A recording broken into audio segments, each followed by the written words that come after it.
Hey, what's up? To me, there's a really interesting parallel between the set of questions we have to ask ourselves in becoming vegan if we're raised in a culture that basically glamorizes the consumption of meat, where meat is not just something presented as healthy and necessary, but it's also something that's served ceremonially, like the turkey being eaten at Thanksgiving, the special idea of an indulgence or a family meeting. An important dinner has a roast served at it, has roast beef or what have you.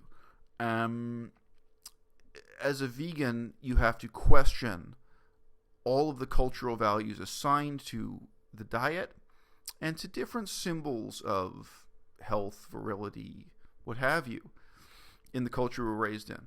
And again, I actually do think this is significantly different for someone who, say, grows up as a Catholic in Latin America, the meat-eating cultures of South America, as opposed to even, I don't know, a Catholic in France, to use examples that are not that far off. I mean, culturally, I think the packaging that, meat-eating arrives in our lives can be really different from one place to the next. I definitely thought it was very different in France than it was in Canada and so on. And obviously, I've experienced living in Asia, these various cultures and countries. To me, the value of alcohol. Alcohol is something that socially binds people together. Alcohol as a very public form of enjoyment, group fealty building, and so on. There's so much assigned to alcohol, the role it has in our lives. Alcohol may be the way you meet members of the opposite sex. It may be the way you fall in love. I mean, in England, you meet so many people who are really socially crippled without alcohol. Their only capacity to socialize and to make friends really rests on, really relies on being at the pub, consuming alcohol, and so on. Alcohol takes on a social significance far beyond its chemical significance. And so I think similarly, I say they're similar. What I really mean to say is that the questioning of the importance of meat and dairy is parallel to questioning the importance and value of alcohol. They are parallel, but they do not intersect. I completely accept that drinking alcohol is vegan. I also completely accept that cocaine is vegan. Cocaine is, from my perspective, legitimately a vegan drug. It's made of a plant. Now, I think everyone watching this video will agree that that doesn't mean it's an ethically simple question of whether or not using cocaine is a good idea. Whether or not it's a good idea for yourself, for your brother, your sister, your father, your son, or your daughter. And that really is the context in which we end up questioning these things most often. Loved ones and what have you. I do value the contribution that Unnatural Vegan is making, partly because I'm terrified by and revolted by the anti-scientific attitudes that I've encountered amongst vegans, especially vegans from Europe, to be honest. Europe, in contrast to North America, vegans who convince themselves that they don't need to use soap. They don't need to use soap to wash their hands, to wash their bodies, to wash their clothing, to wash their cutlery, their plates and cups. This is reversing one of the most fundamental advancements in human civilization. And on what grounds? On the idea, procedurally, what many of these vegans have done, the lesson they've taken from veganism is not what I've just been describing, of questioning the cultural value of something in contrast to scientific and ethical considerations. That's what I am encouraging people to do. Instead, many of these vegans have basically thought that the lesson of veganism was all of these cultural values are a conspiracy created by medical professionals and corporations who are just trying to oppress you, who are just trying to keep you down. So therefore, you're doing something rebellious and morally redeeming by refusing to use soap. Obviously, there's a similar mentality behind the anti-vaccine movement. However, vaccines are probably an issue in your life less often than once a year. Soap is an issue in your life more often than once a day. And when you really meet and talk to those people face to face, it's a sad feeling of powerlessness you have, because it would be so hard to disentangle them from the set of counterproductive and genuinely anti-scientific, not just pseudoscientific, anti-scientific views they've adopted, and that they've decided are meritorious, because they've decided believing these things makes them good people, makes them morally superior to someone who has not adopted these conspiracy theory views. So with all this having been said, and obviously I've repeatedly stated that I appreciate what Unnatural Vegan does, I think there's an interesting error she makes. It's what I would call a categorical error. I'll come back to what that means. When she addresses the use of drugs and alcohol, the two I really remember her speaking about at length are caffeine and alcohol. Why do I say categorical error? In the sciences, even including the social sciences, there is this concept of a category mistake. That's not what I'm talking about. That's a specific logical fallacy. But how we categorize things, how we define the outcomes we're looking for, the variables we're testing as opposed to the variables we're ignoring, can radically change the outcomes of our inquiries. So if we're asking the question, is caffeine healthy? We can answer that question entirely in terms of, does it increase your risk of cancer? Does it increase your risk of mortality? Your average age of mortality in epidemiological studies. We could ask this question in terms of a long series of check marks without including the question of, does it disrupt your sleep? Now, obviously, it almost seems laughable compared to the seriousness of cancer to be talking about the quality of your sleep. But actually, it's a tremendously important question. Caffeine, its effects on the brain, its effects on your life as a whole, even if you're going to approve of the recreational use of this drug by saying, well, the effects on the heart are trivial, the effects on cancer are relatively trivial, the effects on your liver, your kidneys, your lungs, I still have serious questions about caffeine in terms of, here's the really slippery stuff, the effects on your emotions, the effects on your mood, your ability to get a good night's sleep, your ability to really be highly proficient and mentally alert without developing dependency on it, and what you go through emotionally when you withdraw from the drug. Now, I'm not saying this to be a fearmonger about caffeine.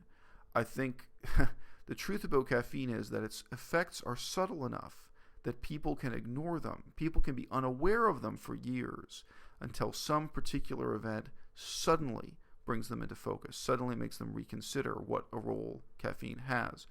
One of the common remarks in American culture is, why do we always fight on holidays? Whether it's couples or a whole family. Why is it that people get into squabbles and conflicts when they're suddenly removed from the routine of the home? Let's say stereotypically to drive a camper van on a vacation or something like this. I think in many, many cases, people underestimate the extent to which interrupting their caffeine use, because they're used to, tied into their daily job, their school routine, that actually they do get into fights with their loved ones, in part because they're going through caffeine withdrawal and they don't even know what that is. They're not even sensitive enough to feel it and so on. Now, okay, I've got sort of 3 examples here I want to very briefly go over.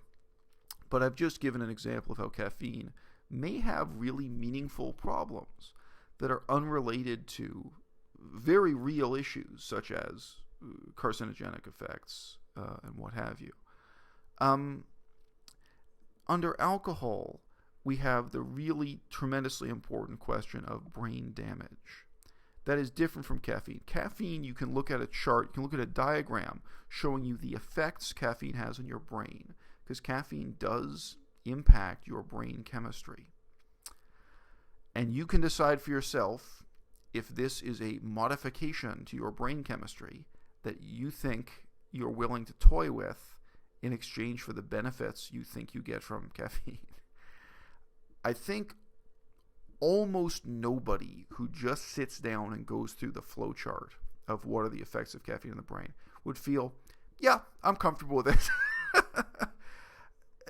the nature of the brain itself and how we rely on our brain chemistry, I think, again, obviously, I think it's quite possible to be well scientifically informed about caffeine and to try to minimize it rather than eliminate it, to try to have low and moderate use of caffeine. But to really be aware this is something negative in your life, this is something you got to watch out for. It's a conclusion anyone can come to. I understand that. However, it's a case where the facts speak for itself, and unlike looking at a chart of the effects on your liver or your kidneys, I don't know anyone who really wants to voluntarily compromise their normal brain function. That's a really tough call to make. Now, I can say the same for alcohol, but with alcohol, we have the added, very real question of brain damage. We do know and we can measure brain damage caused by alcohol. And more controversially, we can directly measure brain damage caused by marijuana use. That's something most people do not want to believe. The invention of the MRI scan, magnetic resonance imaging, made it possible as never before to precisely measure and visualize brain damage to specific lobes of the brain, measuring the specific amount of nerve damage, of tissue loss in the brain caused by alcohol use. Now, there were estimates of this before MRI technology became widely used. And by the way, it wasn't really the invention of MRI. It was as the technology became cheaper and cheaper and more widely spread, which was delayed, interestingly, by a series of court cases to try to determine who had the right to profit from the technology. So actually, I think it was delayed by about 10 years, the progress of science in that area, which is a real shame. But anyway, MRI was in and out of court for a while to see who owned the copyright. It's scary to admit to yourself that every time you drink alcohol, you are causing brain damage to yourself. And you should be scared. I notice that we seem to have an easier time ethically thinking about these things when they impact others. It doesn't seem to be difficult to convince people that they should drink zero alcohol during pregnancy, because drinking alcohol during pregnancy, every dose, every drink, even one beer, even one glass of wine, every drink causes brain damage to the unborn baby. It seems to be much more difficult to convince people that they should not drink alcohol, because every drink causes brain damage to you, the person deciding to drink it. Now again, to me, what's interesting here is that alcohol is wrapped up in all these cultural values. And those are very hard for people to question. It may be that you've grown up and the happiest times of your life are all associated with alcohol. And you have to look at the simple, grim reality of alcohol causing brain damage. Again, to reiterate my earlier point, this is totally unrelated to the checklist of, does it cause cancer? What are the impacts on my liver? What are the impacts on my blood circulation? Cancer is deadly serious. But in another sense, brain damage, even very minor brain damage, is also serious. Now, I quit drinking alcohol at a very young age. I basically quit drinking alcohol when it became legal for me in Canada as a teenager. But for instance, I know that I have brain damage caused by using anti-malarial drugs that prevent you from getting malaria. I didn't use them very long. I didn't use very much. But yes, it is a very strange thing to live your life and know that at a specific point, you took a drug, even a legitimate pharmaceutical medical drug that has a real medical benefit, and it caused you brain damage and changed the way you think and feel forever. In the case of marijuana and alcohol, you're talking about brain damage which is not associated with any legitimate medical benefit. So my advice to anyone would be to get familiar with those facts and to make the choice not to drink less alcohol, but to drink absolutely zero alcohol for those reasons. Now, the third and final category I want to address here is time. Even if you examine all the categories I've mentioned, from cancer to how well you sleep at night, to the effects on your mood, your relationships, your social life. Some of these are not easily scientifically quantifiable. And you decide caffeine is okay and alcohol is okay. there's still a question of time.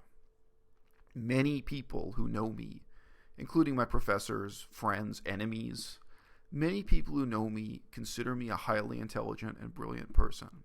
But one of the things I say to them is, I'm only intelligent for a few hours per day. I have a lot of hours that I spend doing my laundry, cleaning my bathtub,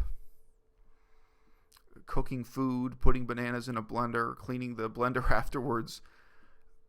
I have hours when I'm asleep, but when I'm not really mentally alert because I just woke up, and so on. I mostly make these videos when I'm completely exhausted and having trouble getting hard work done. That's why I look exhausted, because I am exhausted in so many of these videos. The number of hours a day when I'm really mentally focused, alert, and capable of doing analytical work, creative work, etc., is not that great. And I think when you talk to serious creative people and serious intellectuals and so on, I think most of them can reflect that this is true for them also. The amount of time you lose by drinking alcohol, by being hungover the next day, by having a lower quality of sleep during the night because you drank alcohol in the evening before, even moderate alcohol consumption. And yeah, that has been scientifically studied. Sleep science is a whole province of research, which is fascinating, by the way. But yes, using caffeine during the day, using alcohol during the day, it takes up hours of the day and impairs your sleep. It has an impact on your intelligence, what you're going to do with your hours the next day. I think this question of time is so fundamental that I would, under this category, I would compare cigarettes, but caffeine and alcohol, I would compare them even to video games. With video games, we're absolutely sure they don't cause cancer, they don't cause brain damage, they don't have any of the negative physiological effects of caffeine or alcohol. They don't have any chemical effect in your brain, whereas both caffeine and alcohol do. Very different chemical effect. Alcohol definitely does cause brain damage. But the number of hours you lose in terms of the struggle to lead a meaningful life, to use your brain in a meaningful way, I think that's so serious a question for you to ask yourself, for you to look in the mirror and think about in terms of the time you have to do something creative and meaningful. Whatever that is to you. I think that's such a tremendously serious question to ask that for that reason alone, I think Unnatural Vegan is dead wrong in encouraging vegans to use caffeine and or alcohol. I mean, I would ask you, how meaningless is your life for you to waste all your potential as a human being through the use of these drugs that are mild and moderate drugs compared to cocaine? And from my perspective, like this is true of marijuana also, what makes them so problematic is not that they're intense. When people use cocaine, they know they're high on cocaine. When cocaine is destroying someone's life, having impacts, they know it's having those impacts. It's highly visible. Subjectively, people feel it. Their friends and relatives all see it. In a sense, drugs like marijuana, alcohol, and caffeine, they're more dangerous because they're so close to invisible. Both culturally and subjectively, people really may not perceive the problem at all for years or decades. And only later looking back, or maybe never, do they reconsider what are the impacts and what are the lost opportunities. Quit playing Pac-Man.